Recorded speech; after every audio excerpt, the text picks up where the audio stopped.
mga lalabs! Welcome back to my channel. So on today's video, I will giving you an update. As I promised on my last uploaded video, nabibigyan ko kayo ng update on what will be happen on my schedule, on my visit to the doctor sa aking diabetic doctor. So,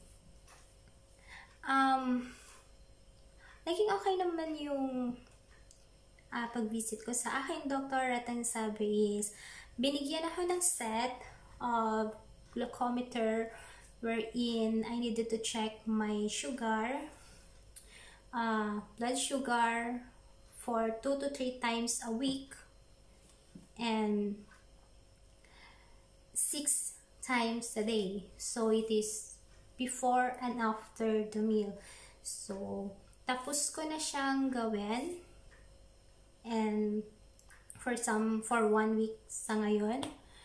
And on this day, I will show you what I eat in this whole day, breakfast, lunch, and dinner.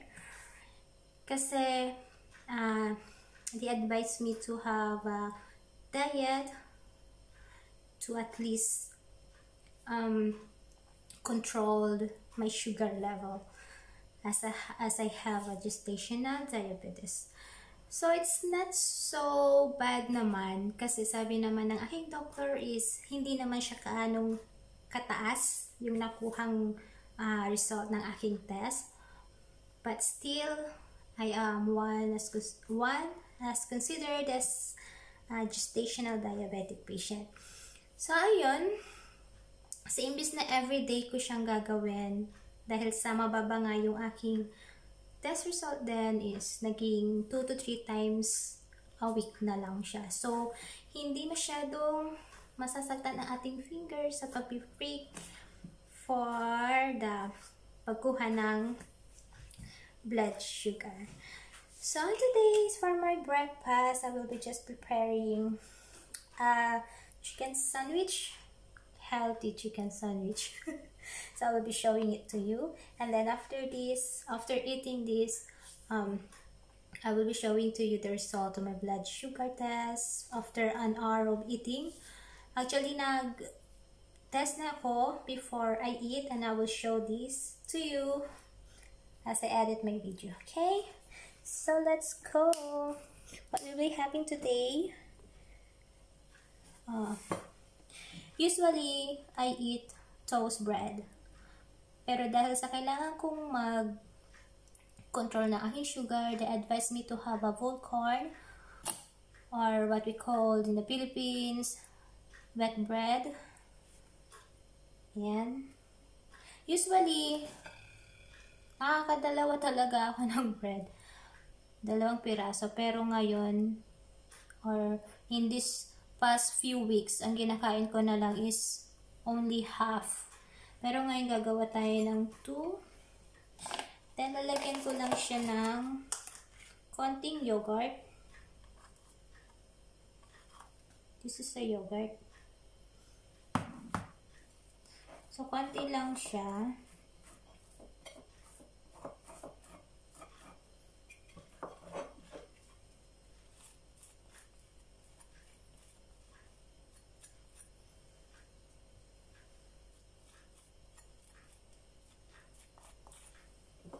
And then, lalagyan natin siya ng veggies. So, napaka-healthy, diba? Dati pa nagawa ako ng sandwich. Laman lang siya ng madami dyan. Tapos, lalagyan din siya natin ng tomatoes. Yung mga maliliit na tomatoes.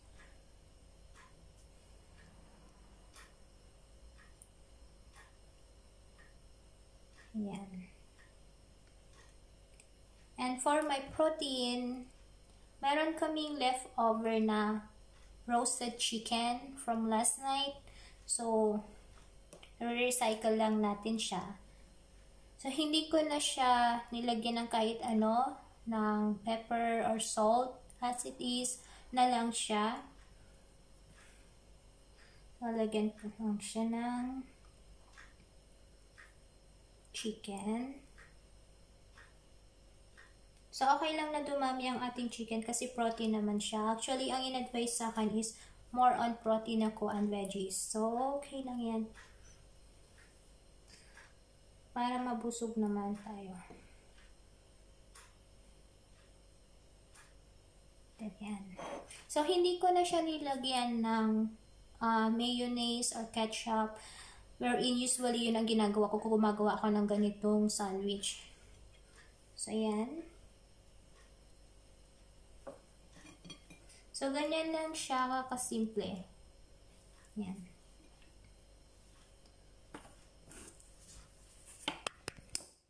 So, that will be my breakfast for today. And after eating this, after 1 hour, I will be showing to you what will be the result of my blood sugar. So guys, dito naman papakita ko sa inyo yung aking glucometer set. So this is the strips. So dyan natin ipapatak yung dugo mamaya. And then ito naman yung ating pagpiprick ng ating finger, which is my needle na siya. So para siyang pen. Yan. Yan, that 3 is dahil nandyan na lang yung needles niya. So, i-move ko na lang siya sa second needle. Ayan.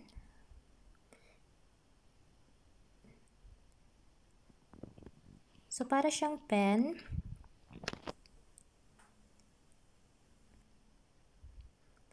Then, yan, papasok na natin yung strips. Dito sa, hindi ko alam kung anong tawag dito, pero parang monitor yung sa, yan. So, pinapakita ko dito yung pagpasok ng strips. So, by the way pala mga lalabs, nakapaghugas na ako ng aking kamay dyan. As in, hugas na. So, I don't need to wash again my hands or use a cotton with alcohol. So, magpiprick na tayo ng ating finger.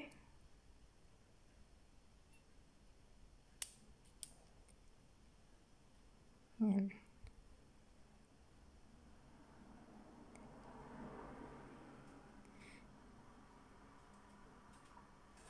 So, sa pagkuha ng dugo dito, hindi naman siya kailangan na madami-madami, hindi rin pwede na kulang. So, ito yung mangyayari.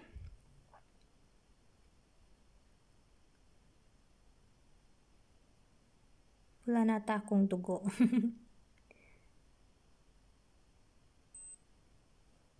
So, ayan. Ang result, retest with new strip. Kasi kulang yung dugo na inaipatak ko siya. So, kukuha tayo ulit ng bagong strips.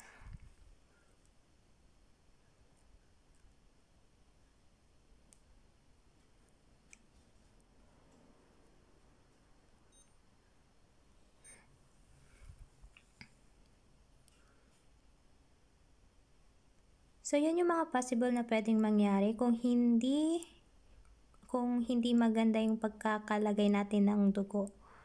So, pwedeng mag-error. So, lumipat ako sa ibang finger ko. Yan.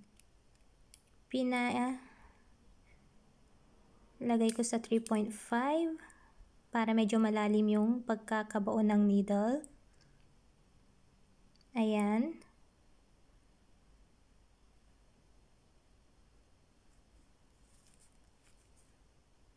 Kumalat na yung dugo, so kailangan ko siyang punasan at bigain ulit.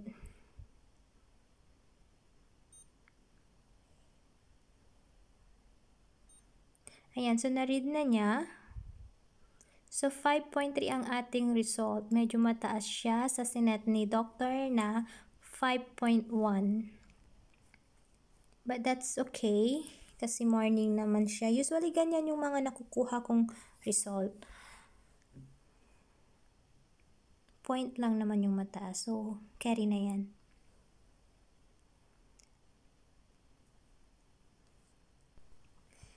ngayon naman, papakita ko naman sa inyo yung aking test after kong kumain ng breakfast. So, once again guys, mga lalabs, nagugas ulit ako ng aking kamay dyan. At ililipat ko ulit ang aking needle.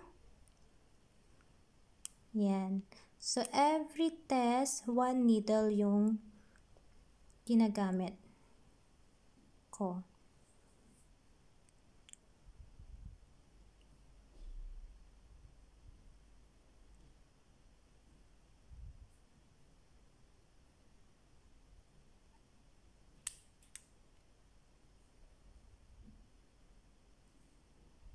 So, ayan. Okay na yan.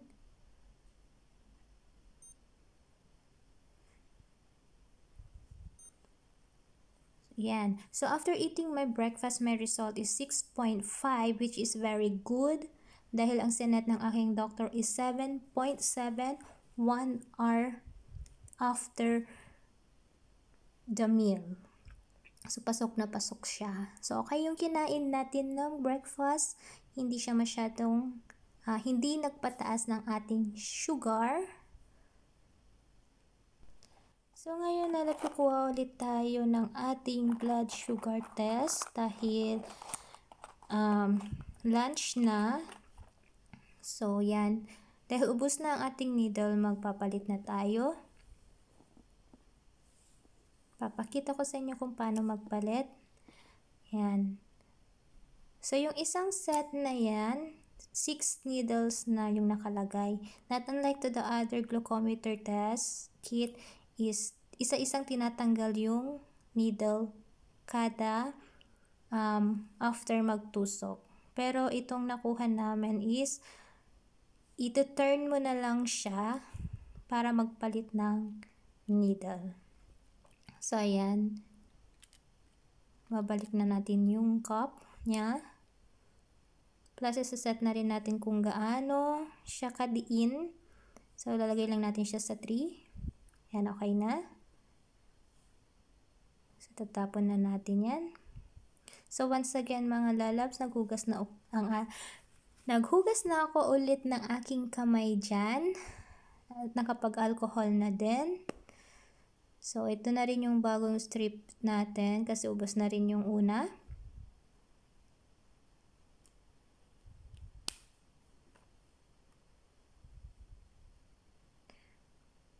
So, this is my test before my lunch.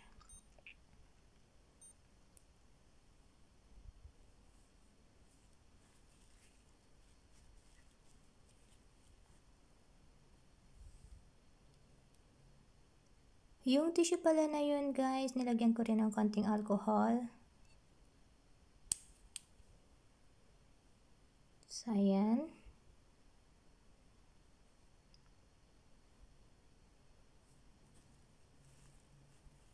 So, pupunasan ko ulit siya kasi kumalat na yung dugo. Baka mag-error ulit. So, ngayon paduduguin na lang natin ulit siya.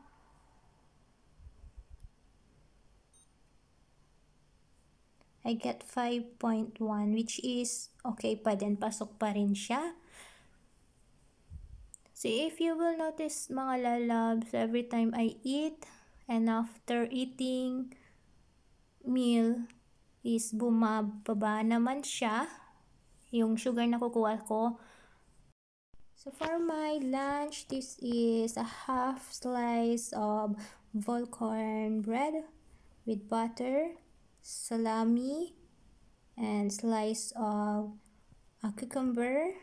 Plus, nag-add tayo ng half of banana. So, hindi natin siya pwedeng i-consume ng whole yung banana kasi medyo mataas din ang sugar nito. So, 1 hour after eating the lunch, ito naman ang ating test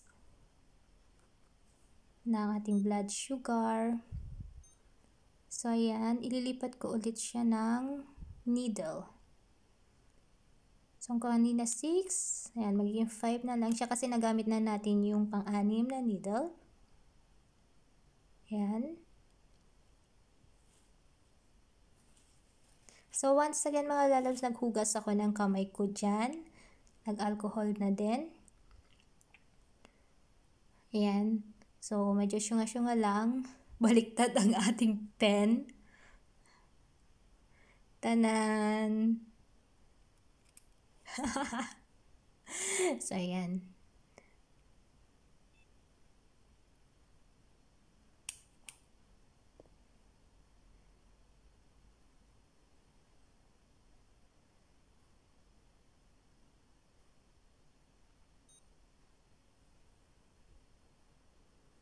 So, mabilis lang din siya mag-reading. So, 6.4. So, mababa pa rin at pasok na pasok pa rin siya sa limit na binigay ng ating doktor. So, punasan ulit natin yung ating dugo.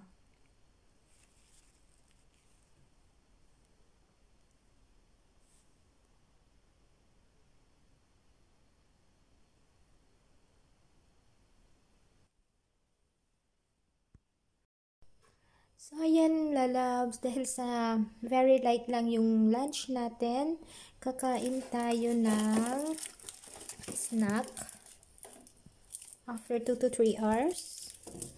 Ayan, so meron tayo, ang inalaw sa akin na snack is pwedeng cheese. Ayan, so kakain lang tayo ng isang cheese. For my little snack, bago mag-dinner.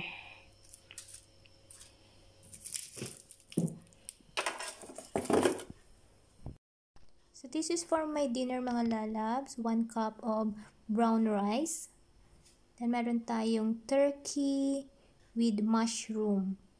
So, meron tayong protein, yung turkey, tsaka yung veggies natin is yung mushroom. So, very healthy siya.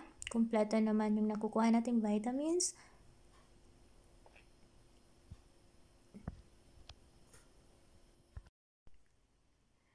So, ayun mga lalabs, pinakita ko na sa inyo yung mga kinain ko ng breakfast, lunch, at dinner at ano yung resulta.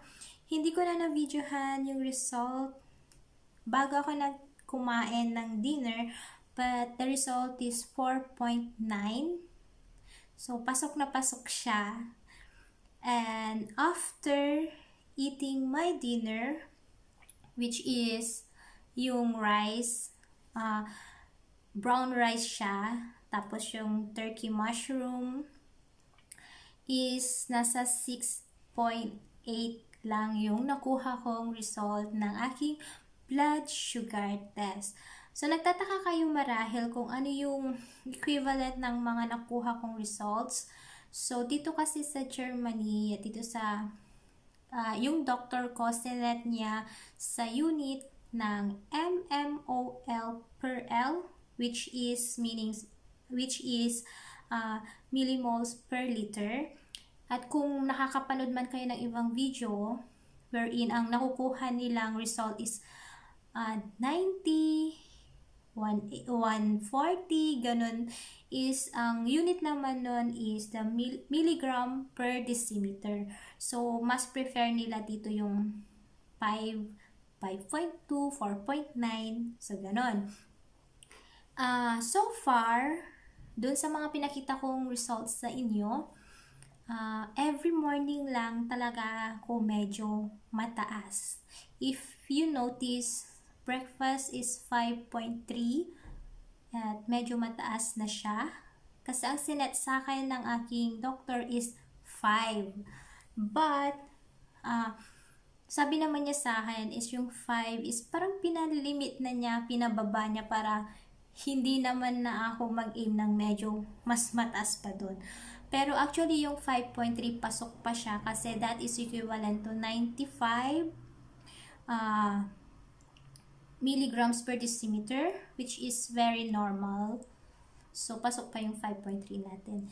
So guys, yun lang yung nagiging problema ko so far sa aking blood sugar every morning.